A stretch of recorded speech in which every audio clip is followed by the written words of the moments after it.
아, 오늘 영상에서는 신앙송이 없는 대신에 꽃 하나 소개할게요. 이 꽃이 일일초 또는 매일초라고도 부릅니다. 그 왜 가게나 뭐 가게 앞이나 뭐 이런 데서 많이 볼 수 있는 꽃이죠. 화분에 많이 심어요. 네, 그런데 페어리스타랑 거의 똑같이 생겨서 구별이 잘 안 되는데요. 꽃의 크기가 다릅니다. 이 꽃은 이 꽃잎이 상당히 크죠. 잎에 옆에 있는 잎이랑 꽃잎의 크기가 거의 비슷할 정도로 커요. 근데 페어리스타는 이 꽃잎이 굉장히 작습니다. 네, 이 꽃이 일일초 또는 매일초라고 합니다. 네, 꽃 이름이나 특히 식물 이름, 나무 이름, 곤충 이름, 물고기 이름 또 이런 것들을 많이 알고 계시면 시 쓰는데 또 새 이름도 있죠. 네, 시 쓰는데 많이 유리해요. 그 성질을 이용해서 자연의 섭리를 그대로 받아들여서 우리 삶에다가 적용시킬 수가 있기 때문에 시 쓰는데 많이 유리합니다. 네, 그러면 네, 복습합니다. 이번 영상에서 복습할 것은 어조의 종류는 종결어미의 형태에 의해서 결정된다. 종결어미죠. 이렇게 한 문장이 끝날 때 이렇게 뭐 다로 끝난다든가 그냥 단순 서술형 종결어미, 의문형 종결어미, 명령형 종결어미, 감탄형 종결음이 여러 가지가 있는데요. 앞으로 다루게 되니까 그때 또 하기로 하고요. 네. 커뮤니티 공부, 이게 시험 자료 다 공부하셨나요? 문제 올릴 건데. 네, 문제 올리면, 네, 만점을 기대합니다. 네, 그리고 이번 영상에서는, 어조의 종류에 대해서 할 건데요. 어조의 종류. 이 어조의 종류는 따로 제가 설명할 거 없이 그냥 커뮤니티에 올릴까 생각도 해봤는데요. 네, 그렇게 되면 공부를 좀 제대로 하기가 쉽지 않을 것 같아요. 네, 그래서 제가 그냥 한번 특히 한자를 많이 알아야 한자를 좀 제대로 알아야 이것들을 좀 기억할 수가 있어요. 그래서 혹시 설명 중에서 필요한 설명은 좀 적어 놓도록 하시고요.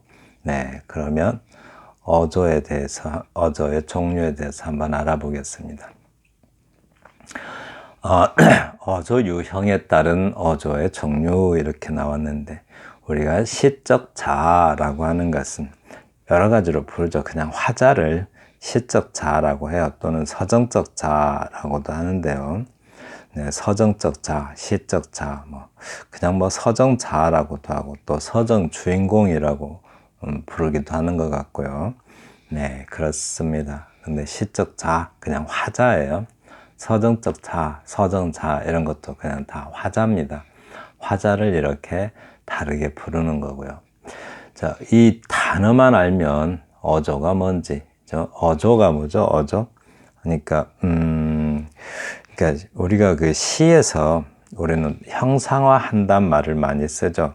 네, 시에서 형상화한다라는 말을 쓰는데 무엇을 형상화하죠? 네, 우리가 자꾸 시에서 형상화한다라는 말 대단히 많이 쓰죠.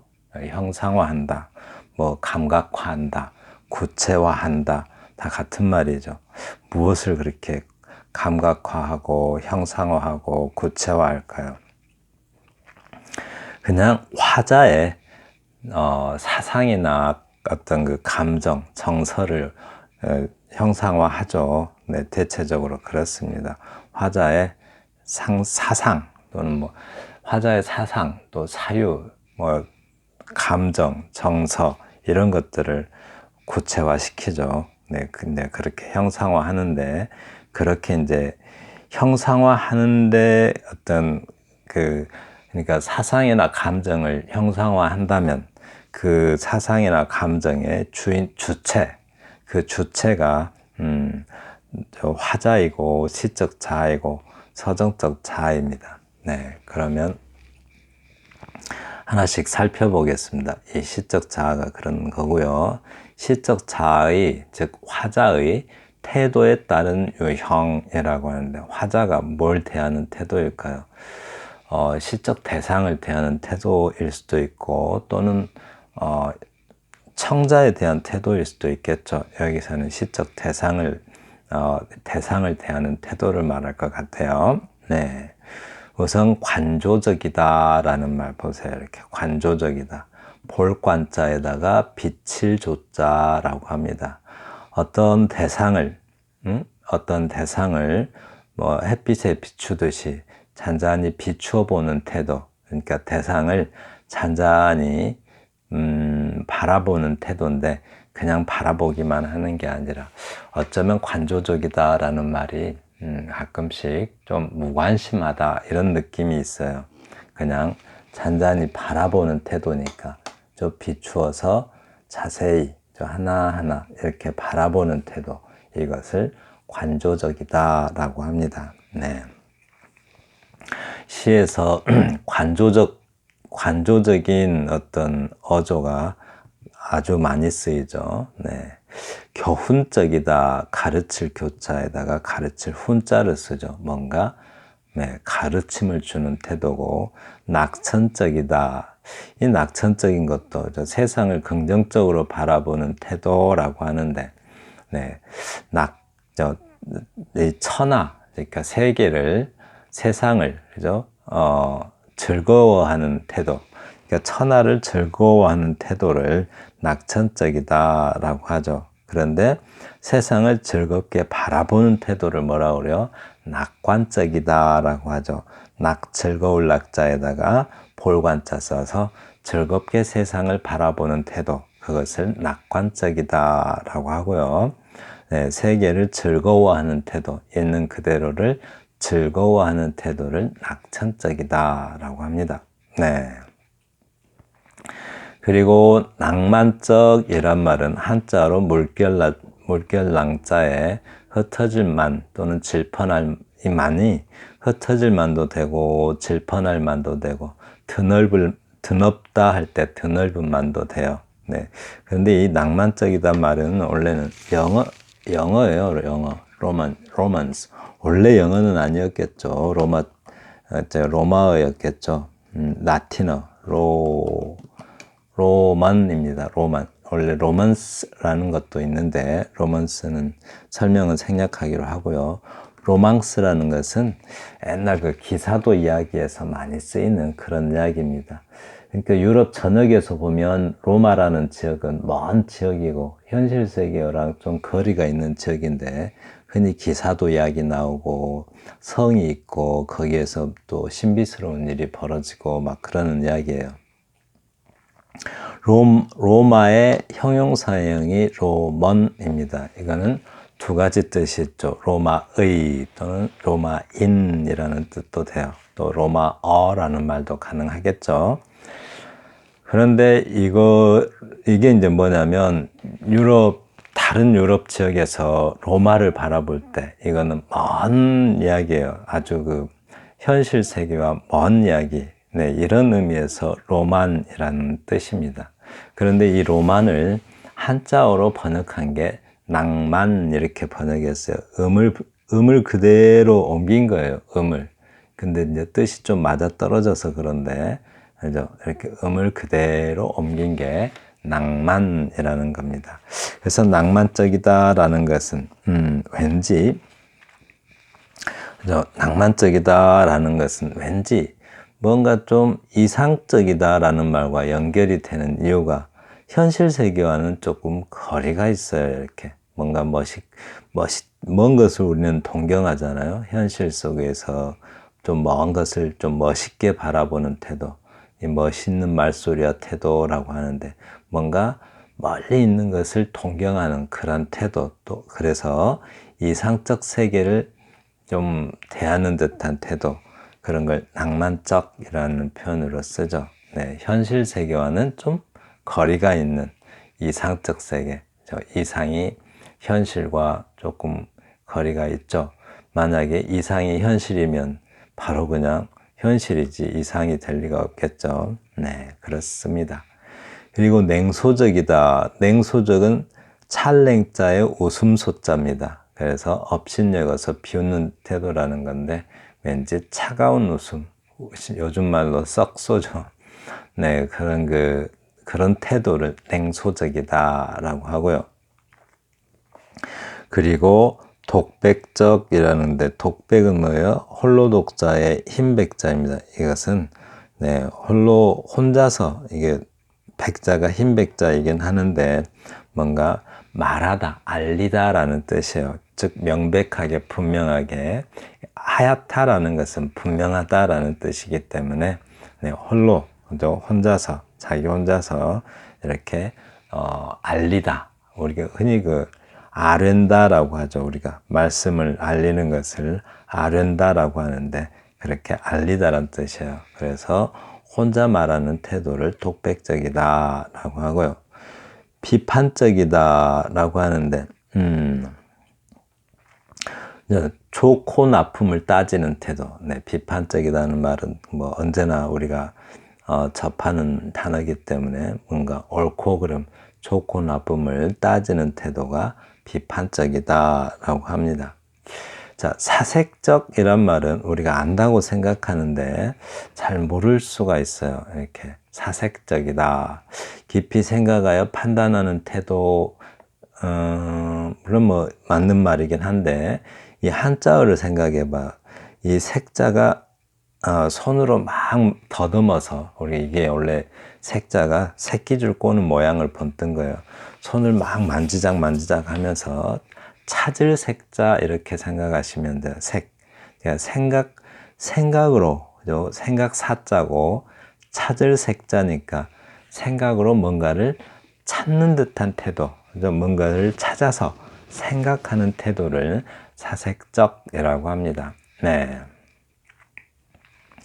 그리고 염세적이라고 하는데 여기는 인간세인데 세상이란 뜻이고요. 인간세자, 이 염자가 싫어할 염자입니다. 이게 싫어할 염입니다. 이렇게 밑에 흑토자 들어가면 아마 누를 앞자가 되죠. 싫어할 염자라고 해요. 네, 이게 싫어할 염자를 좀 기억하기가 쉬운데 이 장구벌레 연자에도 옆에 개견자가 들어있죠. 네, 해와 달을 개가 다 먹어가지고 배가 불러요. 네, 그래서 개가 싫어한대요. 그래서 싫어할 염자, 세상을 싫어하는 태도, 이것을 염세적이다라고 하죠. 네, 세상을 자꾸 싫어하는 태도. 부정적으로 세상을 바라보는 태도, 네, 뭐 맞는 표현이죠. 그런데 이제 한자어로 기억하는 게 좀 좋을 것 같아요. 그래야 기억하기도 좋고, 네, 싫어할 염, 네, 인간세 해서.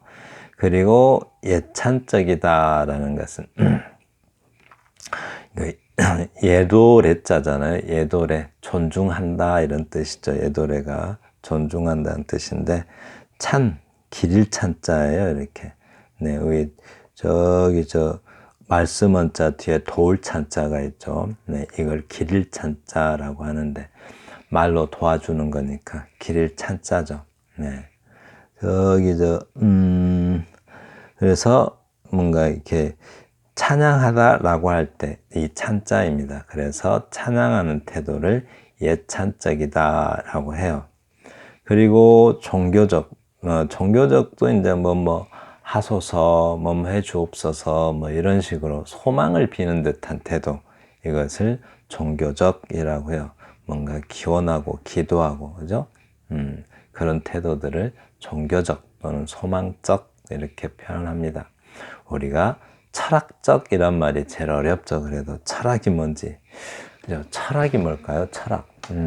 영어로 philosophy라고 하는데, philosophy를 영어로 쓰면은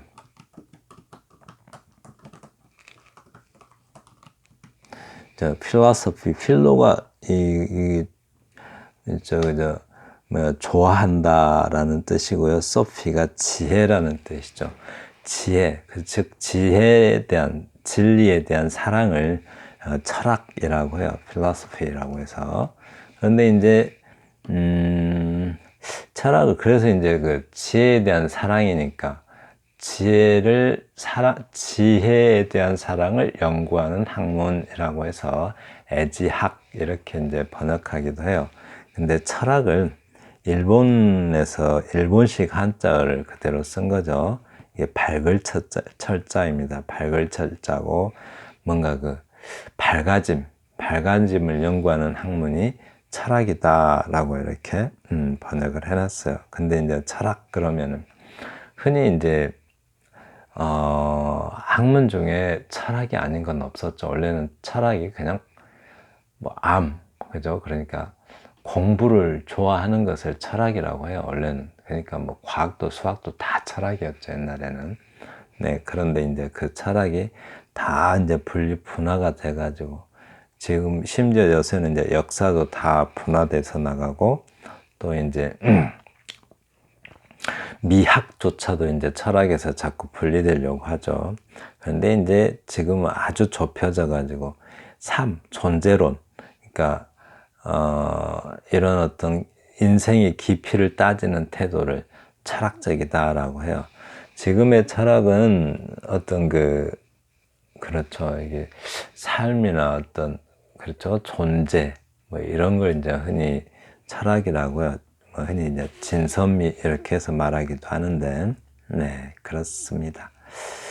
풍자적이다. 풍이 이제 말씀 원자에 바람 풍자를 써서 풍자할 이렇게 말하는데, 원래 이 풍자할 풍자라는 것은 뭔가 그러니까 사물에 빗대어서 뭔가를 말하는 것, 이것을 이제 풍자할 풍자에 뭔가 빗대서 말해요. 그냥 말하는 게 아니고 빗대서 말하는데 이게 이제 찌를 자자잖아요. 이렇게 아파요. 이렇게 빗대서 말하는데 뭔가 아프게 말하는 것. 그래서 뭔가를 꼬집어서 상대방의 약점을 치르는 태도인데 그냥 이렇게 공격만 하는 게 아니라 뭔가 이렇게 빗대어서 약간 비웃듯이 네, 그런 것을 풍자적이라고 합니다. 근데 이제 빗대어서 조롱하고 이런 것들을 네, 약자를 향해서 하게 되면 그것은 폭력이 돼요. 그런 거는 조심해야 돼요. 이런 것들은 풍자도 항상 권력층을 향해서 할 때 풍자인 것이지 약자를 향하면 그것은 폭력이고 가학이라고 하죠. 가학적이라고. 네, 그렇습니다. 그리고 해학적이다라는 거, 이렇게 말씀 언자에 모질학자 쓰는 거, 이제 말씀 언자에 모질학자를 써서 우리가 이제 말을 모질게 하는 건데, 근데 그 모질게 하는 말이 우리가 희롱하다라고 하죠. 희롱할 학자입니다. 이게 희롱할 학. 네, 근데 이제 그게 이제 화할 해자죠. 네, 이 말씀 원자에 닭해자가 만나서 다 같이 대화를 하는 거니까 화할 해자입니다. 그러니까 희롱을 하긴 하는데, 희롱하긴 하는데 그게 막 공격적이라기보다는 뭔가 웃음을 주는 그런 것을 해학적이라고 하죠. 흔히 골계적이라고도 하죠. 골계적. 네, 희롱할 골자에다가, 그러니까 골자, 희롱할 미끄러울 활자가 우스꽝스러울 골자도 돼요. 이렇게 미끄러울 활자죠. 물숫자 뒤에다가 삼수변 있죠. 물수변. 물숫자 뒤에다가 뼈골자 쓰면은 그게 이제 미끄러울 활자도 되고 또 우스꽝스러울 골자도 돼요. 그래서 우스꽝스럽게 말하는 것을 참고할 개자 써가지고 한번 써드릴까요?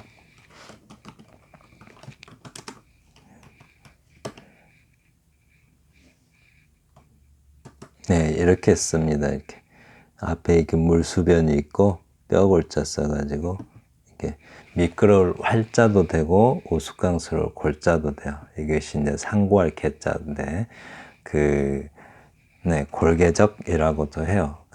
해학적이라는 말을. 네, 그렇고요. 그다음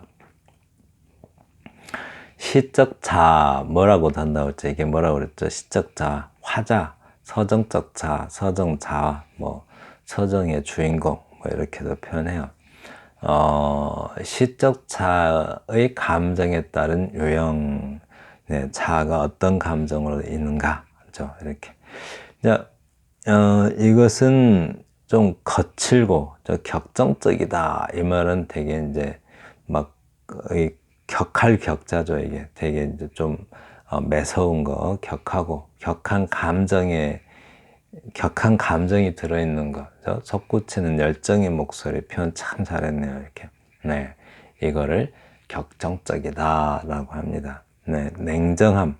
네, 이것도 이제 찰냉자에다 뜻정자인데 차가운 목소리를 이제 차갑게 대하는 것, 냉정하다라고 하는데 냉정함이 침착함하고 또 이렇게 맞아떨어지죠. 이렇게.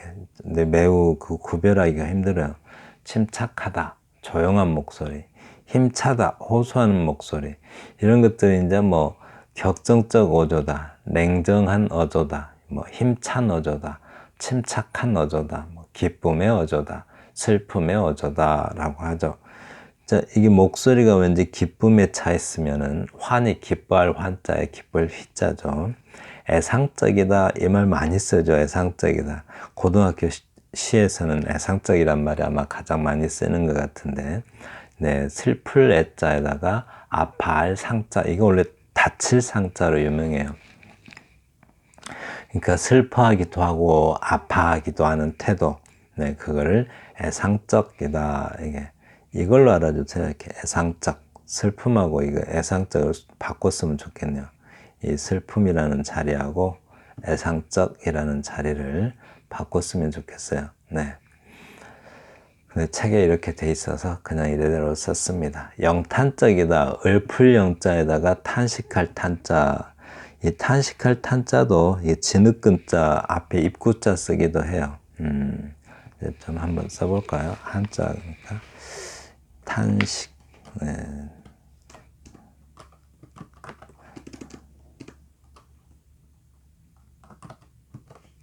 탄식을 딱 쓰면, 아이고, 이것도 이걸로만 나오네요. 아, 여기, 이 밑에가 나오는데, 예, 이거 안 보이시죠? 여기. 그러니까,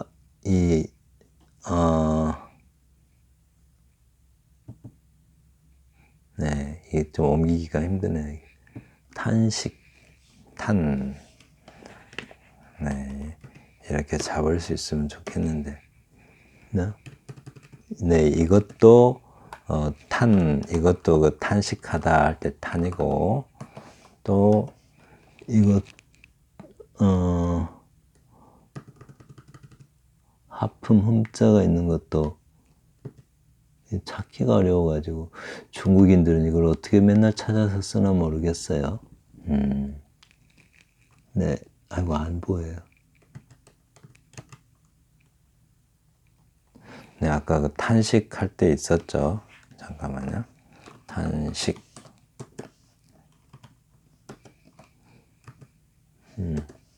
네, 그러니까 탄식하다 할 때 이 두 가지를 씁니다. 이렇게. 네. 뒤에는 쉴식자고요.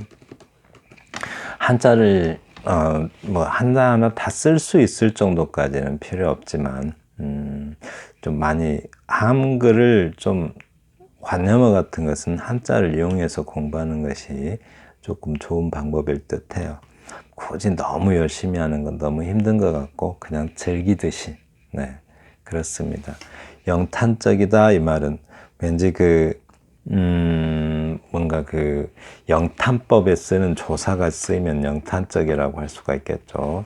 뭐 감탄사형 어미를 쓴다든가 또 뭐 슬픔, 놀라움, 뭐 감정을 강하게 나타내는 그런 거 쓰면 되죠. 뭐 한다든가 오 한다든가 뭐 이런 것들을 쓰는 게 이제 영탄적이다라고 합니다. 명랑함, 우울함. 흔히 이제 그 시를 평가하시는 분들은 이 우울하다는 것도 명랑하다라고도 하지만 발랄하다는 표현을 많이 쓰죠. 발랄하다, 네, 발랄함 이렇게 씁니다. 명랑함하고 발랄함을 같이 적어두세요. 그리고 이제 기타 특정 분석 기준에 따른 유형, 이렇게 청자가 있느냐 없느냐에 따라서 독백조, 해화조라고 하는데, 제가 어디서 뭘 하나, 네, 독백조, 어디서 뭘 빼먹었나요? 안 빼먹었는데. 네네네네.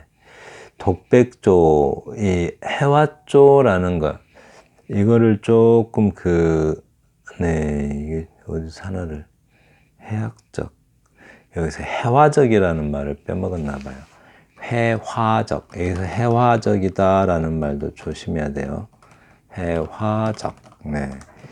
해화적이다 이 말은 그림을 그리는 듯이, 네, 여기서 해화를 좀 조심해서, 해화적이다, 그릴, 회자를 써요. 이렇게 그리다 할 때 이렇게 그림 그리듯이 표현하는 것, 이것을 해화적이다라고 합니다. 네, 대상을 마치 그림 그리듯이 표현하는 것, 이것을 해화적이다라고요. 네, 내가 저기다 올릴 때는 이거 넣어서 올릴게요. 네.